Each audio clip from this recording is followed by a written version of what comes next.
Armas.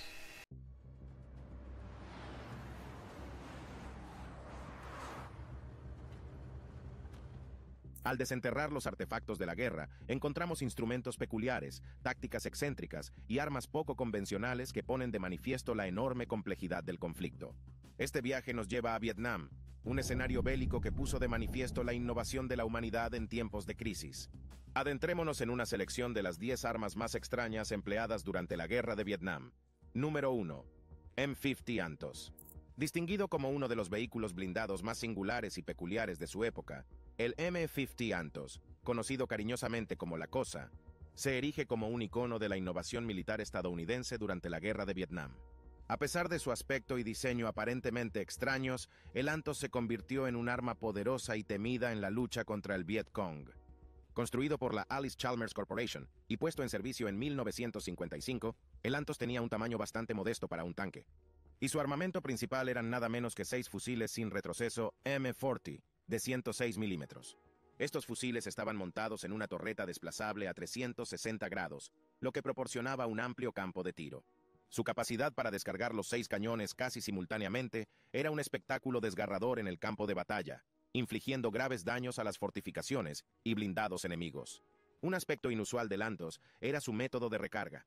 Dado el tamaño físico de las balas de 106 milímetros y la falta de espacio en el interior del vehículo, los miembros de la tripulación se veían obligados a salir del vehículo para recargar, exponiéndose al fuego enemigo. A pesar de este riesgo inherente, los Santos encontraron un nicho único en las densas selvas y el accidentado terreno de Vietnam. El M50 Antos fue retirado poco después de la Guerra de Vietnam. Muchos citaron sus elevados costes operativos, su problemático proceso de recarga y su limitada capacidad general. Sin embargo, su legado como arma de guerra distintiva y eficaz permanece intacto. Muchos de los veteranos que sirvieron en estos inusuales vehículos recuerdan con cariño el Antos por su fiabilidad y su devastadora potencia de fuego. Quizá el testimonio más llamativo de la singularidad del M50 Antos sea su incongruencia con los conceptos tradicionales de armamento militar. Era un arma que parecía más propia de las páginas de una novela de ciencia ficción que de un campo de batalla. Pero se erigió como una pieza de ingeniería eficaz y memorable en uno de los conflictos más desafiantes del siglo XX. A fin de cuentas, el Antos simboliza el ingenio, la audacia y la adaptabilidad de las estrategias y tecnologías militares durante la Guerra de Vietnam. Armashark.com.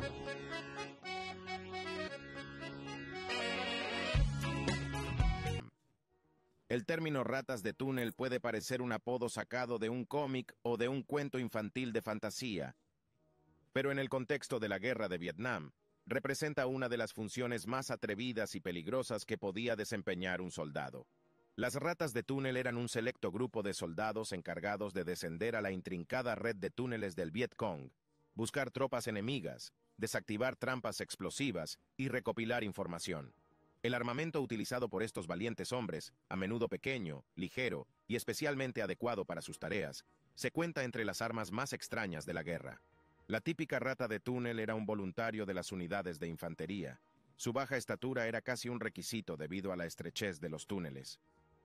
El equipo estándar de una rata de túnel era una pistola del calibre 45, una bayoneta y una linterna.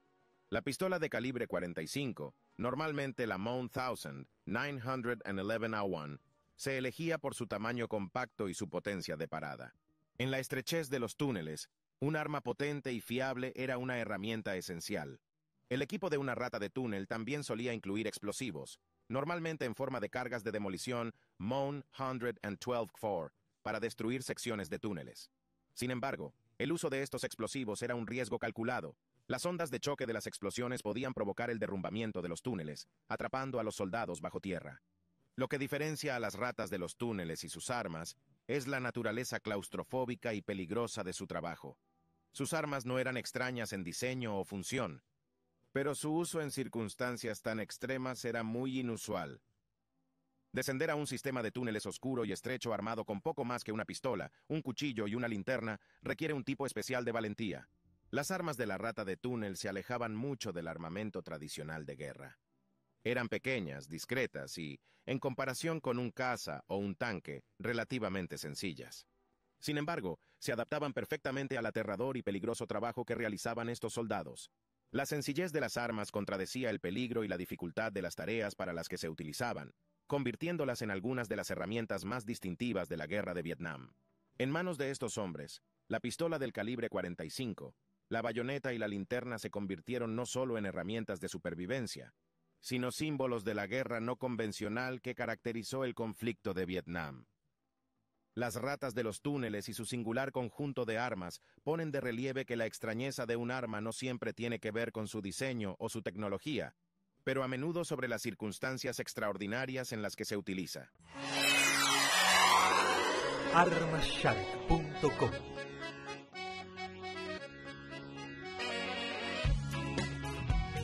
Número 3. Punji Sticks. Entre los muchos horrores de la guerra de Vietnam, un arma destaca por su simplicidad y su cruda brutalidad, el Punji Stick.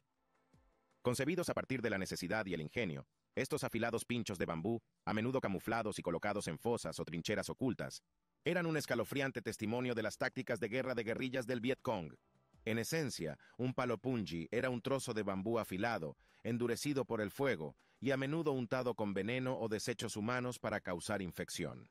Estos palos se escondían en el suelo, en los arrozales, a lo largo de los senderos o incluso en el lecho de los ríos.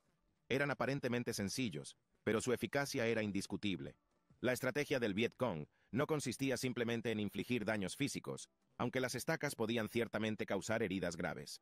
La verdadera intención era ralentizar el avance de las tropas enemigas, agotar los recursos e infundir miedo. Incluso una sola estaca punji podía herir a un soldado lo suficiente como para dejarlo fuera de combate, necesitando al menos otras 2 personas para cargarlo, y más para tratar sus heridas en la base. Esta táctica, en esencia, servía para debilitar no solo al individuo herido. Quizás uno de los aspectos más inquietantes de los palos punji era su efecto psicológico. El miedo a caer en una trampa punji podía minar significativamente la moral e infundir una omnipresente sensación de temor entre las tropas, añadiendo una capa más de complejidad a un entorno ya de por sí estresante. A pesar de su sencillez, o quizá debido a ella, los palos punji se han convertido en uno de los símbolos más notorios de la guerra de Vietnam. Ilustran la desgarradora realidad de una guerra que no siempre se libra con armas y bombas, sino con ingenio, terreno y manipulación psicológica. Aunque no encajen en el molde convencional de un arma, el terror y el daño infligidos por estas rudimentarias estacas las califican sin duda como uno de los armamentos más extraños y escalofriantes utilizados durante el conflicto de Vietnam. Armashark.com.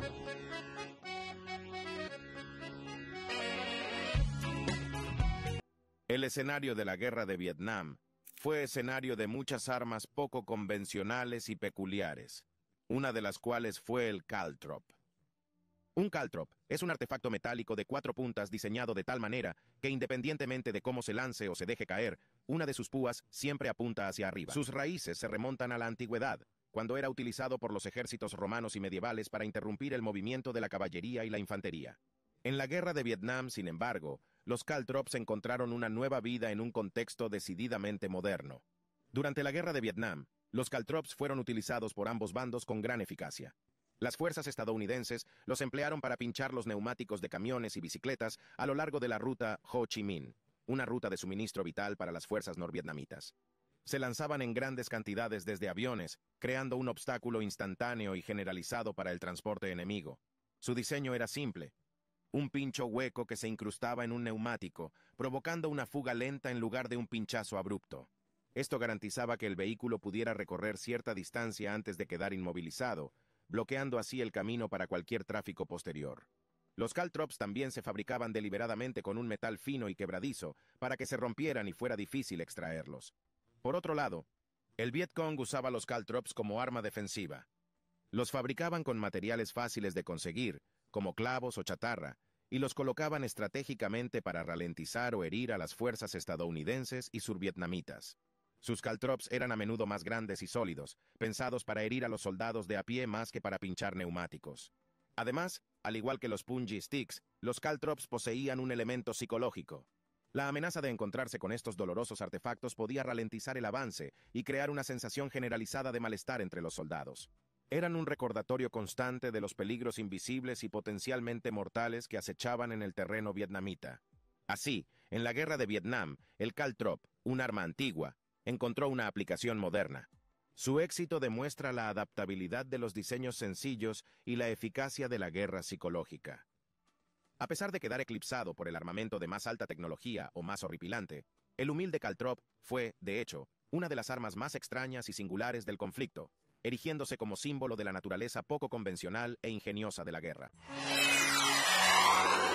Armashark.com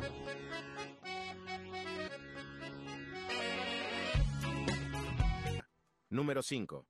Metwo 102, Flash. Una mezcla de innovación y determinación puede dar lugar a armas de guerra extraordinarias.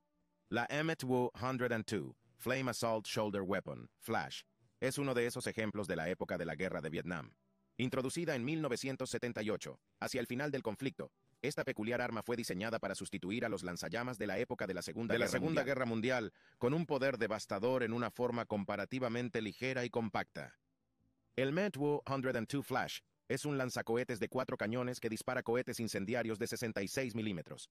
A diferencia de los lanzallamas tradicionales que arrojaban líquido inflamable, el Flash disparaba cohetes rellenos de un gel incendiario que se adhería a los objetivos y ardía intensamente.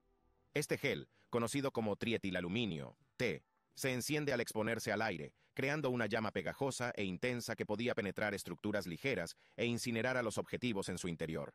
En el campo de batalla, el Metwo 102 Flash era un arma tanto física como psicológica. La visión de las intensas llamas al rojo vivo y el aterrador silbido de los cohetes tenían un efecto desmoralizador sobre los combatientes enemigos. Físicamente, el Flash podía incinerar estructuras, despejar el follaje y neutralizar al personal enemigo con una eficacia aterradora. En una guerra definida por su denso terreno selvático y un combate cuerpo a cuerpo a menudo brutal, el Metwo 102 Flash aportó un arma de terrorífica potencia y amplio alcance. Fue una herramienta nacida de la necesidad y la innovación que superó los límites de lo que un arma incendiaria portátil podía lograr. Su poder aterrador, su diseño único y la ardiente devastación que provocaba, hacen de la Metwo 102 Flash una de las armas más singulares y extrañas de la guerra de Vietnam. Su legado, aunque marcado por el potencial de fuerza destructiva, sigue siendo un símbolo de la búsqueda incesante de la innovación militar en tiempos de conflicto. Armashark.com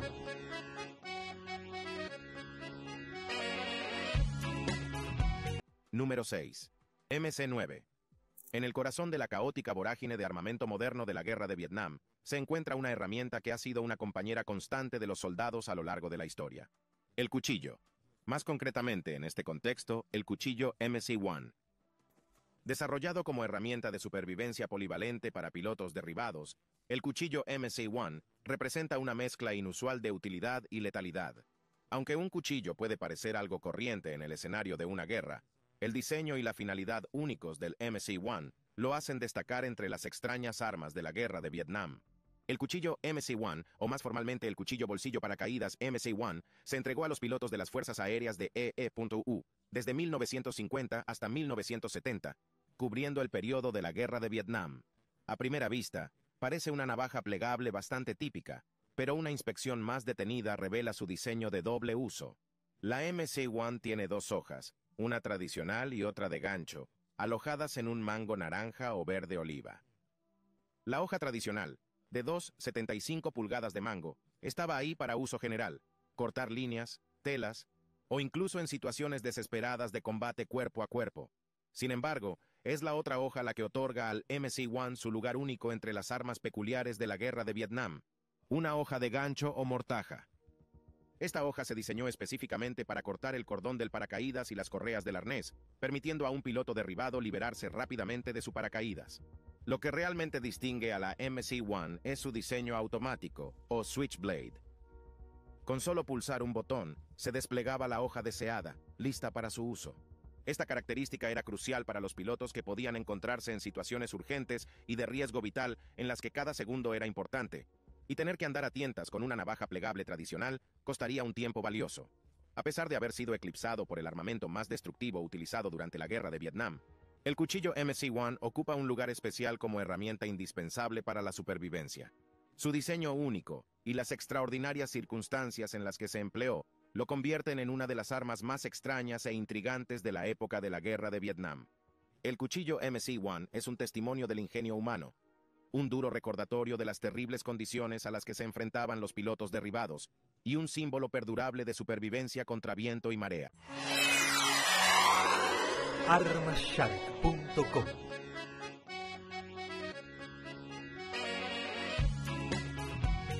Número 7. Operación Popeye. Pocas operaciones militares capturan la extraña naturaleza de la guerra como la Operación Popeye, una misión secreta durante la Guerra de Vietnam, que se aventuró en el ámbito de la manipulación meteorológica como herramienta estratégica. Aunque el término guerra meteorológica parece sacado de una novela de ciencia ficción, esta operación fue muy real y representó un audaz intento del ejército estadounidense de interrumpir las operaciones del enemigo. La Operación Popeye, también conocida como Operación Intermediaria u Operación Compatriota, fue un proyecto de siembra de nubes dirigido por el gobierno estadounidense desde 1967 hasta 1972. Su objetivo era prolongar la estación de los monzones en zonas específicas de la ruta Ho Chi Minh, la ruta vital de suministro utilizada por las fuerzas norvietnamitas. La esperanza era que, al aumentar las precipitaciones, el camino se volviera menos transitable, interrumpiendo las líneas de suministro enemigas y empantanando sus movimientos. El concepto de siembra de nubes, el proceso de dispersar sustancias en el aire para inducir la lluvia o alterar los patrones meteorológicos, no era nuevo durante la Guerra de Vietnam. Sin embargo, era la primera vez que se utilizaba a tal escala con fines militares. Aviones equipados con eyectores de yoduro de plata sobrevolaban las zonas objetivo y liberaban sus cargas en las nubes. El yoduro de plata hacía que el vapor de agua de las nubes se condensara y cayera en forma de lluvia, creando así un monzón artificial. Independientemente de su eficacia militar, la Operación Popeye destaca como uno de los esfuerzos más extraños de la Guerra de Vietnam. Representó un audaz experimento de manipulación de la naturaleza con fines bélicos, desdibujando los límites entre los fenómenos naturales y la estrategia militar. Esta operación no convencional tuvo un impacto duradero incluso más allá de la Guerra de Vietnam. La protesta pública por la manipulación del clima con fines bélicos dio lugar a la Convención sobre la Modificación del Medio Ambiente de 1978, un tratado internacional que prohíbe el uso militar u hostil de técnicas de modificación medioambiental. En el gran tapiz de la Guerra de Vietnam, la Operación Popeye sigue siendo un capítulo peculiar y convincente. Sus ambiciosos objetivos y métodos poco ortodoxos nos recuerdan hasta dónde pueden llegar las naciones en su búsqueda de ventajas en tiempos de guerra. Su legado, marcado por la fascinante convergencia de la meteorología y la guerra, ha dado forma a las leyes internacionales y ha dejado un impacto duradero en cómo percibimos los límites de la guerra. Armashark.com.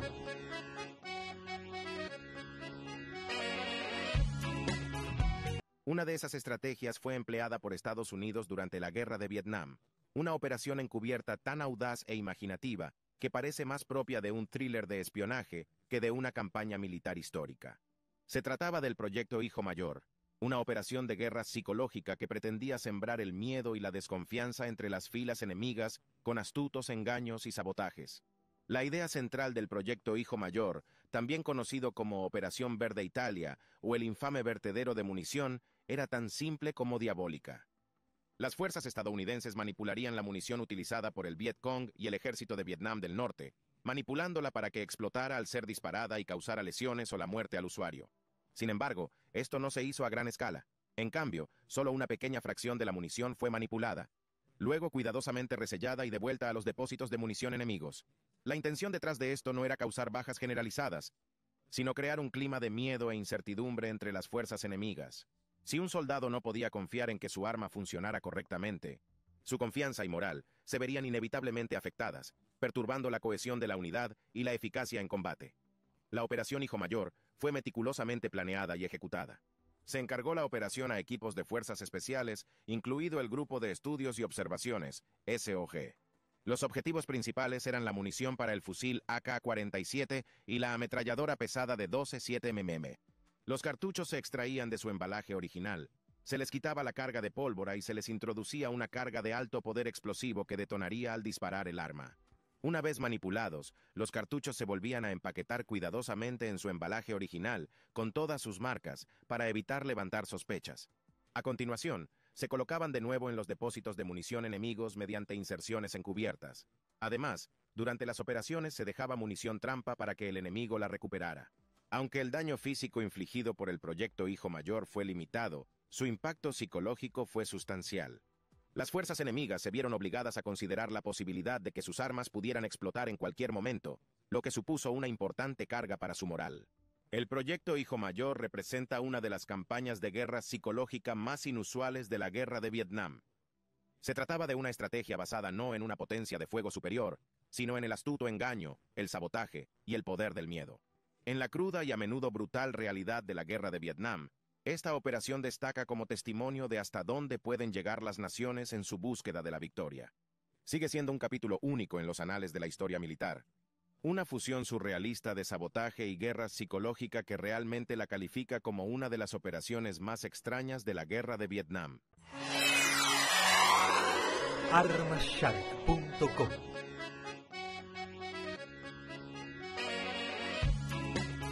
Número 9. Detector de personal XM2. En los anales de las armas y dispositivos extraños utilizados durante la Guerra de Vietnam, el detector de personal XM2, a menudo conocido como el People Sniffer, ocupa un lugar único. Este peculiar artefacto, aunque no era un arma en el sentido tradicional, se utilizaba como herramienta para detectar la presencia de fuerzas enemigas, y su diseño y aplicación personifican el alcance de la innovación tecnológica durante esta época de conflicto. El detector de personal XM2 fue diseñado para identificar compuestos orgánicos producidos por seres humanos, como los compuestos amoniacales del sudor o el ácido úrico. El principio era sencillo. Todo ser humano emite ciertos marcadores químicos, y mediante la detección de estos marcadores se podía inferir la presencia de individuos incluso si estaban ocultos o escondidos de otra manera. Utilizado principalmente por las fuerzas estadounidenses durante la Guerra de Vietnam, el People Sniffer se empleó para localizar a soldados del Viet Cong y de Vietnam del Norte, ocultos en las densas selvas o en intrincados sistemas de túneles. Montado en helicópteros que se movían lentamente, el dispositivo se utilizaba para escanear el suelo en busca de señales de presencia humana. La tecnología del XM2 era innovadora para su época. El detector tomaba muestras de aire y las pasaba por un sensor químico. Si el aire contenía alguna de las sustancias químicas objetivo, reaccionaba con el sensor y activaba una señal eléctrica que alertaba al operador. Sin embargo, el XM2 no estaba exento de dificultades. El dispositivo era muy sensible y podía activarse por diversas fuentes, como la orina, las heces e incluso los alimentos en descomposición. Además, no podía distinguir entre personal amigo y enemigo, lo que provocaba ocasionales falsos positivos.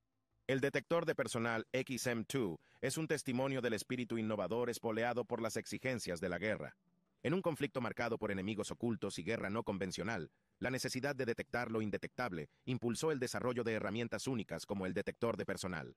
Puede que no fuera un arma en el sentido tradicional, pero su papel en la detección de fuerzas enemigas lo convirtió en una pieza fundamental del equipo durante la Guerra de Vietnam. Aunque su uso presentaba limitaciones y dificultades, el People Sniffer revolucionó la forma en que los ejércitos concebían la detección de fuerzas enemigas. Supuso un salto significativo en el uso de los principios científicos en aplicaciones militares prácticas, y en última instancia dio forma al desarrollo de una tecnología de sensores más sofisticada en años posteriores. Como dispositivo que simboliza el terreno único y desafiante de la Guerra de Vietnam, el detector de personal XM2 se gana con justicia su lugar entre los dispositivos más extraños e innovadores de la guerra. El número 10. Sistema de armas. Davy Crockett. En el ámbito del armamento peculiar y poco convencional, pocos pueden rivalizar con el sistema de armas Davy Crockett. Un dispositivo con capacidad nuclear desarrollado y desplegado por Estados Unidos durante la Guerra Fría, incluida la época de la Guerra de Vietnam.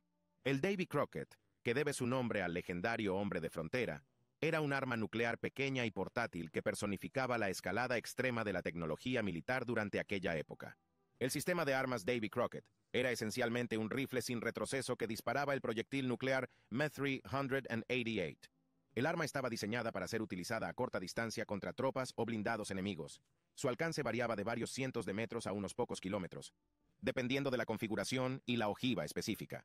Las opciones de ojiva para el Davy Crockett incluían el WBU 54, que tenía una potencia equivalente a unas pocas toneladas de TNT, y la WBU 54-2, con una potencia de entre 10 y 20 toneladas de TNT. A pesar de su rendimiento relativamente bajo en comparación con otras armas nucleares, la Davy Crockett seguía siendo un arma nuclear táctica capaz de producir importantes efectos destructivos. Para aumentar su versatilidad táctica, el Davy Crockett disponía de dos opciones de disparo: ráfaga de superficie y ráfaga de aire. La opción de ráfaga de superficie implicaba la detonación del proyectil al impactar contra el suelo, causando una explosión y efectos de radiación localizados. Por otro lado, la opción de ráfaga aérea detonaba la ojiva en el aire, provocando una onda de choque explosiva y dispersando una nube de lluvia radiactiva. Aunque el sistema de armas Davy Crockett estaba pensado principalmente para su uso contra grandes formaciones enemigas, su despliegue durante la Guerra de Vietnam fue limitado. La preocupación por la naturaleza indiscriminada y generalizada de la lluvia radiactiva, así como por el potencial de escalada, llevó a adoptar un enfoque más cauteloso en el uso de armas nucleares. En consecuencia, el sistema nunca se empleó en combate durante el conflicto. El sistema de armas Davy Crockett es un símbolo de las capacidades y riesgos sin precedentes asociados a la guerra nuclear. Su tamaño compacto y su portabilidad debían proporcionar ventajas tácticas en el campo de batalla. Sin embargo, el uso de un arma de este tipo también conllevaba inmensas implicaciones éticas y estratégicas. En última instancia, el sistema de armas Davy Crockett sirve como recordatorio de las medidas extremas y los profundos peligros asociados a la guerra nuclear. Su despliegue limitado durante la Guerra de Vietnam refleja las complejidades y consideraciones éticas que rodean el uso de un armamento tan destructivo. Como presencia peculiar e inquietante en los anales de la historia militar, el Davy Crockett sigue siendo un crudo testimonio de las alturas de la proeza tecnológica y las profundidades del ingenio humano durante la Guerra Fría. Armas.